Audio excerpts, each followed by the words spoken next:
हमारा मतलब क्या हुआ कि हमारा एनेक्जर ए के साथ अब इंटीग्रेटेड है स्ट्राइप के सिस्टम बाद। तो जो भी चीज़ें होंगी, सेलर अपनी इनवॉइसेस अपलोड करेगा और जो उसका कंज्यूमर होगा, क्योंकि वो अपने पार्ट पर परचेजर होगा, तो क्या होगा कि वहां पर आप इनवॉइसेस आप एनेक्जर ए में जाएंगे। 10 तारीख तक वो अपनी इनवॉइसेस को अपलोड करेगा। इनवॉइसेस को अपलोड करने के अंदर ही था, मैं कहीं जेब में डाल दिया।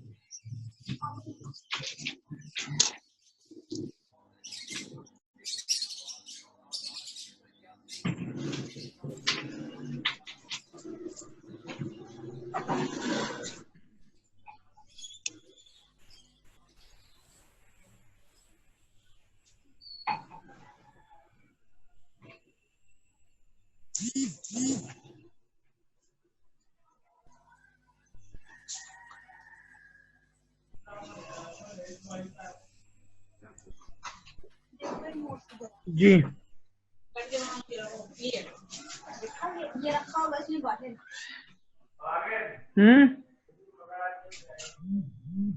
आमिर, अब होस्ट बन गया, स्टार्ट कर दे।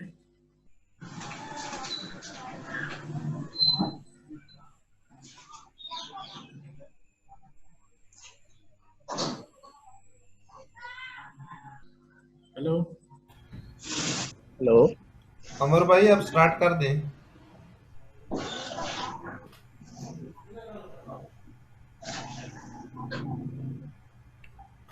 फैसल भाई, क्वेश्चन कोई ले लें इतनी देर। अब कोई क्वेश्चन अगर है तो आप बता दें मुझे। किसी का कोई क्वेश्चन जो अभी तक हमने स्टडी किया है उसके हवाले से। आवाज बहुत स्लो है सर। अब आ रही है आवाज? काइंडली दोबारा चेक करें। हेलो, कोई सवाल अगर है, कोई सवाल।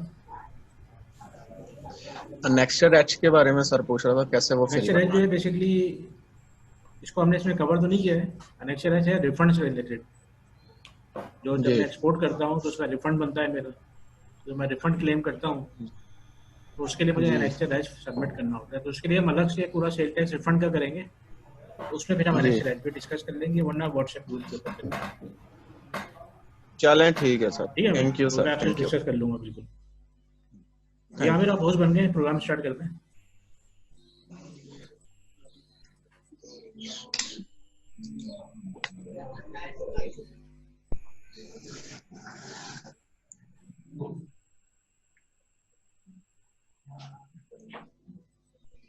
कोई और सवाल है किसी का?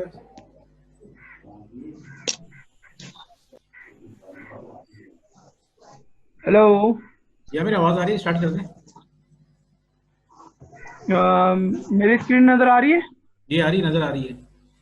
अच्छा, देखिए, एनेक्जर ए से इंटीग्रेट हुआ है। एनेक्जर सी में हम लोगों ने इनवाइसेस को अपलोड किया और इनवाइसेस अपलोड करके हमने सबमिट कराई 10 तारीख तक। फिर हमने अपने कंज्यूमर को बताया, क्योंकि वो अपने बिहाफ पर परचेजर होगा, यानी उसने गुड्स को परचेज किया होगा। तो वो 11 से 15 तारीख तक एनेक्जर ए से अपने डेटा को फैच करेगा, जो कि एनेक्जर सी से आया होगा। ठीक है। अच्छा, उसमें अनरजिस्टर्ड गुड्स बिल्कुल इसी तरीके से, अगर हमने परचेज की होंगी किसी अनरजिस्टर्ड पर्सन से, तो उसकी गुड्स को हम यहाँ पर ऐड करेंगे। ठीक है। तो इस तरीके से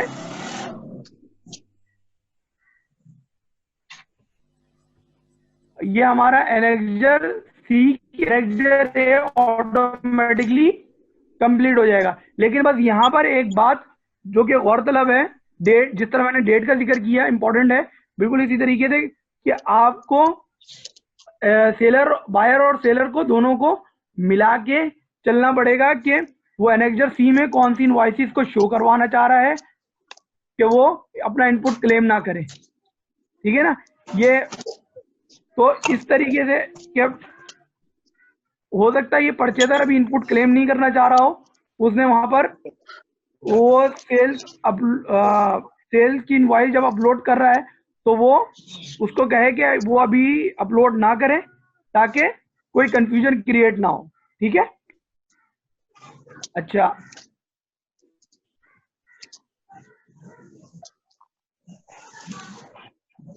अच्छा इसके साथ हमारा जो एनेक्सर बी है,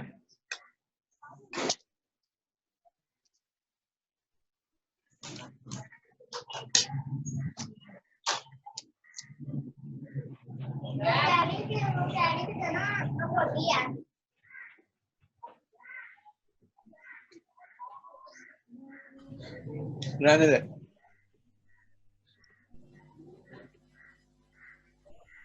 ये एनेक्सर बी है। ठीक है। अच्छा, ये अब एनेक्सर बी में जो है, एनेक्सर बी हमारे इंपोर्ट से रिलेटेड है। ठीक है। अच्छा, इंपोर्ट का जो हमारा एनेक्सर है वो बेसिकली वी बॉक्स सिस्टम जो है इंपोर्ट का, उससे कनेक्टेड है। ठीक है। जिस तरीके से फैसल भाई ने टाइम ऑफ सप्लाईज की आप लोगों को एक एग्जांपल दी थी 29 मार्च की और 5 अप्रैल की, इसमें आपको ये चीज का ध्यान बड़ा रखना है कि टाइम ऑफ सप्लाईज के हवाले से कि वो 29 मार्च को गुड डिक्लेरेशन में आई है तो वो उस वक्त उसका क्या रेट होगा, या वो उन टाइमिंग को आपको ध्यान में रखना है, पहली बात। अच्छा, दूसरी बात, ये वीबॉक्स सिस्टम के साथ इंटीग्रेटेड होता है। अच्छा, इससे पहले क्या होता था, यानी जो अभी करंट बजट आया है, करंट बजट से पहले होता ही ये था कि गुड डिक्लेरेशन और एसेट्स वैल्यू को मिला के आपकी इम्पोर्ट आती थी सेल टैक्स पर्पस के लिए। लेकिन जब से ये लास्ट आया है तो इंपोर्ट के पॉइंट ऑफ व्यू से काफी सारी चीजें इसमें चेंज हुई हैं। जैसे कि कुछ आइटम्स इन्होंने 12 कैटेगरीज ऐसी हैं जो कि थर्ड शेड्यूल में शामिल की हैं, और वो अगर आप इंपोर्ट करते हैं तो उसके ऊपर कंडीशन ये लगाई गई कि आप जो है उनको जिस तरीके से थर्ड शेड्यूल में के आइटम, शैम्पू की एग्जांपल फैसल भाई ने आपको दी थी, तो उस शैम्पू हो गया, सोप हो गया, ये वो आइटम्स हैं जो कि थर्ड शेड्यूल में शामिल हैं। तो थर्ड शेड्यूल में शामिल होने की वजह से उसके ऊपर प्राइस जो है वो प्रिंट की जाती है। ठीक है ना।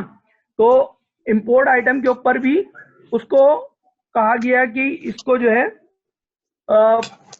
प्राइस को प्रिंट करवाया जाए, और एक CNIC की एक कंडीशंस को लाया गया। ठीक है, कि अनरजिस्टर्ड पर्सन होगा या इंपोर्ट आप कर रहे हो तो उसमें CNIC आपको लेना जरूरी है। अच्छा, अब इसमें जो आपकी इंपोर्ट से रिलेटेड जो फैसल भाई ने आपको एक बात बताई कि इसी में आपको इंपोर्ट से रिलेटेड आपकी नॉर्मल सप्लाईज और इंपोर्ट रिलेटेड सप्लाईज को आपको अलग, जो मिक्स हुई है उसको अलग करना है। ठीक है ना, आप प्रॉपर्ली उसको रिपोर्ट कर सके। ये कुछ पॉइंट्स है जिसको आपको एनेक्सर बी को सॉल्व करने से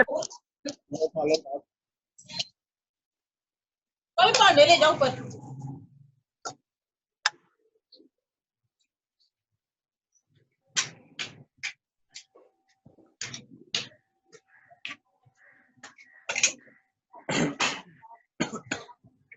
ये आवाज आ रही है हमें?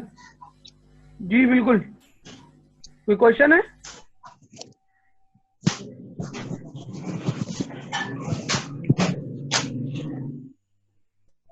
अच्छा सर, मेरा क्वेश्चन है। जी जी सर, बेसिकली बास पार्टियां ऐसी होती है जो हमें पेमेंट रिलीज कर रही है ना, वो पहले कहते हैं एनेक्सर सी को फाइल करें, उसके बाद हम आपको पेमेंट रिलीज करेंगे। तो बेसिकली वो भी इनसे मेरे ख्याल में रिलेटेड चीज है। पहले टैक्स सबमिट करके सारा कुछ करके उसके वो बाद जरूर देखिए, पेमेंट एक और चीज है। देखें, हम जितने भी कॉन्सेप्ट इसमें ले रहे होते हैं हम तो एक्रूअल बेस के ऊपर चल रहे होते हैं ना, ठीक है। सर। अब हमारे पास पेमेंट रिसीव्ड हो या नहीं हो, हमारी सेल तो हो गई ना, जी सर। ठीक है। तो उससे इस चीज का कोई वो फर्क नहीं पड़ता कि आप जो है गुड्स की पेमेंट आपके पास आई है या नहीं आई, आपकी सेल हो गई, आपको एनेक्जर सी फिल करना है। अब वो देखें, बहुत सारी कंडीशंस हो सकती हैं कि वो आपकी कोई किसी गुड्स को रख के बैठ जाए कि आप पेमेंट्स नहीं कर रहे, तो बहुत सारे देसी तरीके कार हैं कि भाई अगर ये नहीं कर रहा तो किसी और से कर लिया। वो बहुत सारे तरीकेकार हैं, लेकिन ये तरीकेकार सही नहीं है। जो तरीकेकार सही है वो ये है कि गुड्स की पेमेंट हो या नहीं हो, आपको एनेक्जर सी फिल करना है, ठीक है, जिस मंथ में भी हुई है। अच्छा, ये एनेक्जर सी के जो पहले सबमिट इनवॉइस होगी आपकी, ठीक है। पहले इनवॉइस को आप ऐड करेंगे, ऐड करने के बाद इनवॉइस को आप सबमिट करेंगे, और सबमिट करने के बाद एनेक्जर सबमिट किया जाएगा, ठीक है। ये इसका तरीकेकार है एनेक्जर सी का।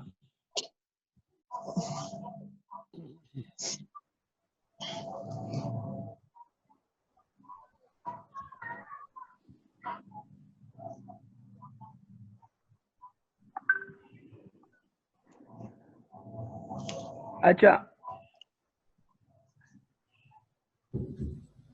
अब ये हमारे पास एनेक्जर एफ है, ठीक है। अच्छा, एनेक्जर एफ में एनेक्जर एफ की अहमियत दिन ब दिन बढ़ती चली जा रही है, ठीक है। बेसिकली कुछ लोग पहले क्या होता था कि जब सख्ती नहीं थी ज़्यादा, तो कुछ लोग सिर्फ इसको सेव करते थे और सेव करने के बाद अपने रिटर्न को फाइल कर दिया करते थे, यानी कि एनेक्जर एफ फाइल नहीं करते थे, ठीक है। तो एनेक्जर एफ फाइल नहीं करते थे, जिसकी वजह से कोई प्रॉब्लम नहीं होती थी, वो आपका रिटर्न फाइल हो जाता था। प्रॉब्लम किस जगह पर आती थी? प्रॉब्लम आपकी आती थी जब आपका कोई रिफंड आ गया, जब आपका कोई ऑडिट का केस हो गया, तो उस वक्त आपको प्रॉब्लम होती थी, और आप उस वक्त अपने स्टॉक को, ये बेसिकली एनेक्जर एफ जो है वो स्टॉक से रिलेटेड है, स्टॉक की कंजम्पशन से रिलेटेड है। तो स्टॉक की कंजम्पशन आप साबित नहीं कर पाते थे, जिसकी वजह से प्रॉब्लम होती थी। यही स्टॉक की कंजम्पशन, जो इसका क्लोजिंग बैलेंस है और इसकी कंजम्पशन है, वो आपके रॉ मटेरियल को के ऊपर बेस कर रही है, वरना आप प्रॉब्लम्स में आ जाएंगे रिफंड के वक्त। वो आपसे एनेक्जर एफ को रिकंसाइल मांगेगा, और आप इसमें सिर्फ 2 से 3% की आपके पास गुंजाइश होती है कि आप इसकी कंजम्पशन को ऊपर नीचे कर सकते हैं। ऐसा नहीं कर सकते। पहले क्या होता था? पहले ये होता था, लोग अपने प्रॉफिट, अपनी इनकम टैक्स की प्रॉफिट को कम दिखाने के लिए अपने स्टॉक को जो है ना, अपने स्टॉक के साथ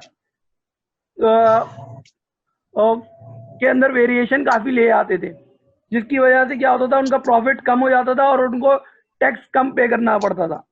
तो अब वो क्या करता है कि आपके इसमें, क्योंकि थोड़ा बहुत डेफर समझ में आता है 5% का, लेकिन 5% ज्यादा का डेफर आपके एनेक्जर एफ में और जो आपका स्टॉक इनकम टैक्स में हो रहा है, वो उसमें नहीं होना चाहिए, ठीक है।